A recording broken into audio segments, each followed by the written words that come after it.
topic because it's quite a big thing that everyone's talking about worldwide. So today I wanted to say my perspective, my opinion on should the whole world be vegan. So the vegan movement has been growing hugely over the last few years, and we've never had so many options that we do today at getting so emotional, at restaurants and products that you see in the supermarket, and it's just really going amazing. And there's so many social media accounts that are putting out the information and they're sharing people's stories, and more people are joining the movement day by day. So it's just such an exciting time to be in, because for myself, I originally gave up animal products and moved towards a more plant-based diet for digestive health. And after I made the change, I realized I haven't had a sore. I used to go to hospital for stomach pains and just be an extreme bloating. Nothing would settle it down. I'd just be looking pregnant, and it was so painful. And then after about 3 weeks, I was like, I haven't had a sore stomach for a while. And then carried on, and I started losing.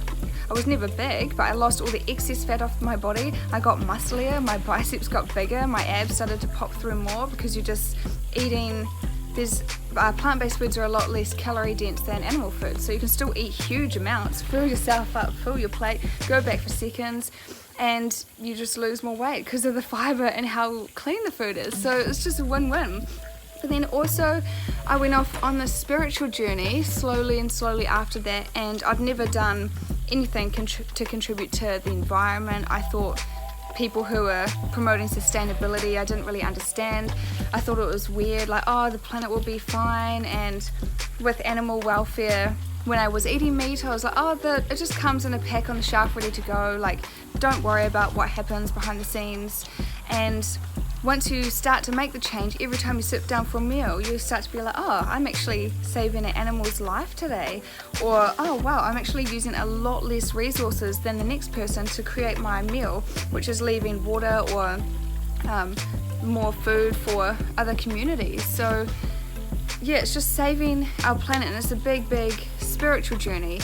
And I've had a bit of a tough time during the last few years. I feel for myself, I'd class myself as 90 to 95% plant-based. I've never been able to go full vegan completely. It's a long process, and I feel like I have a good in between, because I'm welcoming to people who are wanting to start the journey, like, just try a few plant-based meals and go easy on yourself, and don't beat yourself up if you slip up, just start over fresh the next day. And then there's the vegans who I feel might judge me for not being strict enough, because they want you to be 100% all or nothing. But the truth be told, that's not always possible or maintainable for some people. To the people who are full vegan, I have friends who are full vegan. They're glowing, they have lots of energy, they're really beautiful. I have seen people post online who have gone their whole pregnancy full vegan and had full vegan kids. They grow up to be amazing, and there's nothing wrong with that. It's definitely possible. But I've also heard stories from other people, and I've also had my own experience, that I feel like something in a couple of products I still need, just for a little bit of energy and fat and protein.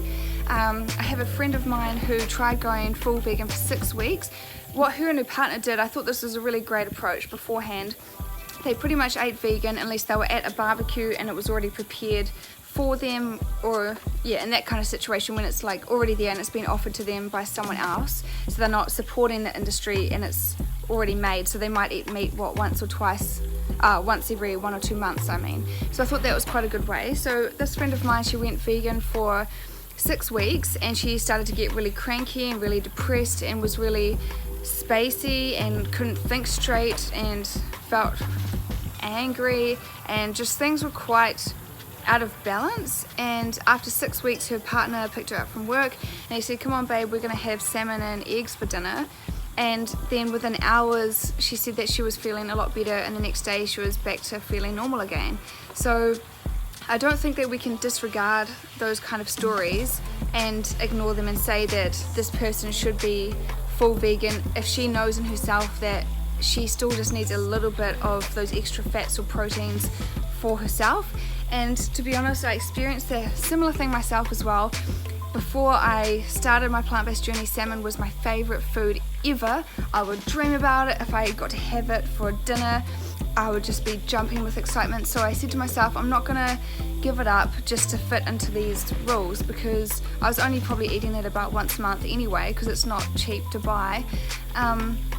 So I started, it had been 2.5 years, and then I went snorkeling actually and got to feed the fish under the ocean, and we would take bread out, and the breadcrumbs were set through a net, and all of these fish were surrounding my body, and I was like, oh my god, I can't even put my arms out. It was so exciting, but such a crazy experience. And then I watched a David Attenborough documentary on the ocean, and it talks about all the different sea life, but then if we overfish one species, then now this species is suffering and that species is suffering, because it's this the food chain, and it puts a big dip in it because we're so greedy with the fish.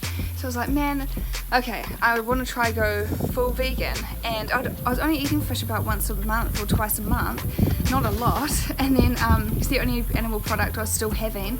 And then after 30 days I went psycho, and I went to the supermarket and I was like, I need salmon and avocado, and I was freaking out, running to the shelves, and I spent $15 on a piece of salmon, which I'd never buy unless it was on special, and some avocados, and I was just psycho and went home and cooked up the whole thing and ate it like a crazy person. So I don't know what got into me, but after that I'd never felt such an urge to eat something before.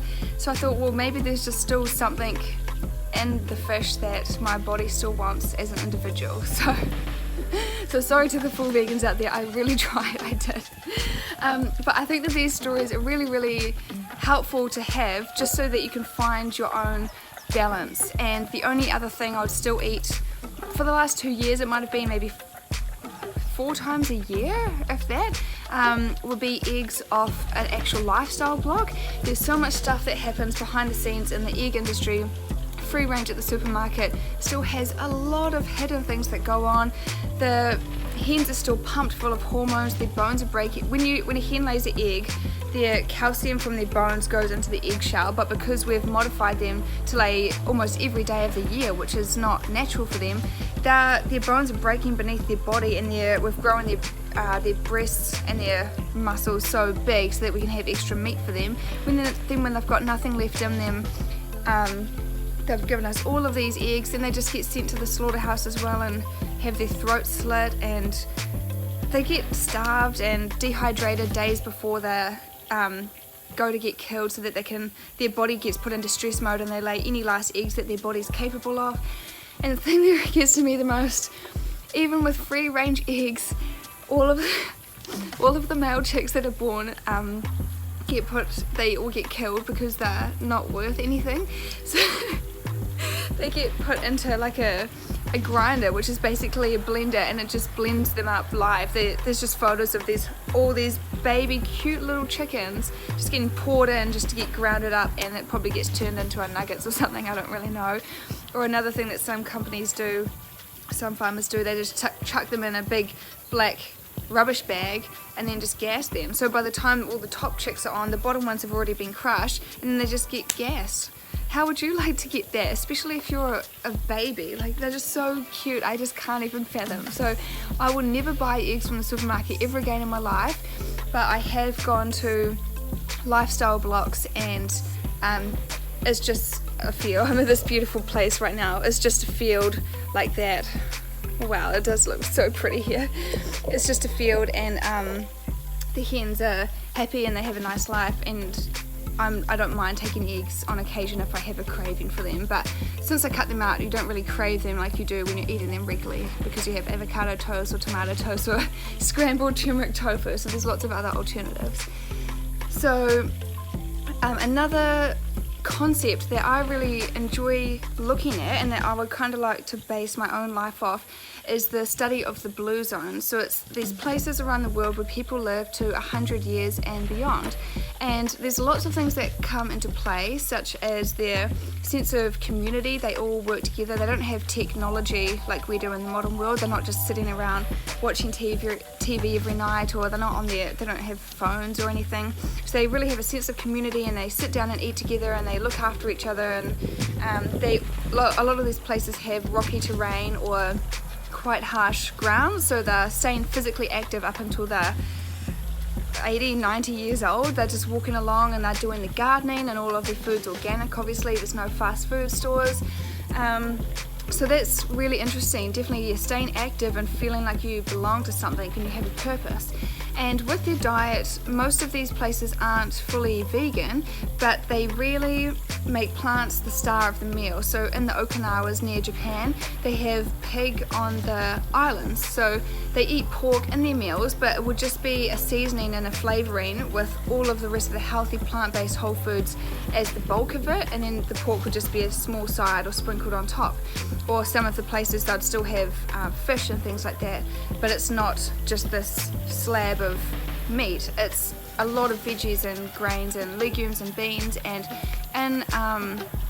in the Okinawas they also have miso soup every day, so it's fermented food. They eat soy every day, so that's why I still eat soy. They have tofu in their soup and the other products. So yeah, these places, it's not about cutting it out completely if you feel you can't do that as a person. It's just about really reducing your consumption of things and saving it for a treat, or some people just save it for the weekends, or one, like for my first year of plant-based eating, I'd have one meat meal a month, like a burger, and then eventually I stopped craving it. So I really like my approach because it's a really good transition period for people to have, and it's not so strict, like you can't have this ever again. It's like, hey, try this and then reduce a little bit more, and then your cravings start to change as you go through the process. Then you just crave greens. I just crave stir fries and salads. It's what I would live off every day. So I think the blue zones are very interesting. Another thing that makes predominantly plant-based a little bit easier if you're eating out at other people's homes. So with my fridge at home, I keep it pretty perfect, but say I don't mind, if I have an instant coffee, I don't mind a little bit of cow's milk because it's really only a centimetre, but if I buy any cafe coffee, I always buy soy milk. And sometimes if you use almond in your instant coffee, it kind of separates and you can see it swirling around. So I don't mind minute amounts of dairy. Or if you're at someone's house and they make you this beautiful food and there's like a bit of cheese or dairy and the sauce of something, I try to eat around it, but I don't mind if a tiny bit gets on, just so you can kind of join in. And I always bring my own vegan food as well, but it's just not so strict kind of thing in those situations. Yeah, so that's basically it for today. So basically, I think that vegans are amazing and they're doing great things for the planet, and step by step when you go through this journey, you start to, I haven't even started looking at my beauty products until recently, so I've been like, oh, if I'm eating all this natural food, I need to be putting natural things into my body and on my skin, and using natural things in the shower, and not testing on animals. And then you start to look at your clothing, and there's just so much that goes on, and I'm still at the start of that journey. But yeah, as you go on, you'll start to pick up little things and just start the journey in your own process. And it can take months, it can take years. So go at your own pace and find your own balance. Don't beat yourself up for not being the best or not being perfect, because it's not many people are. So yeah, I think just find your own balance and everything will be fine. Hope you like this concept.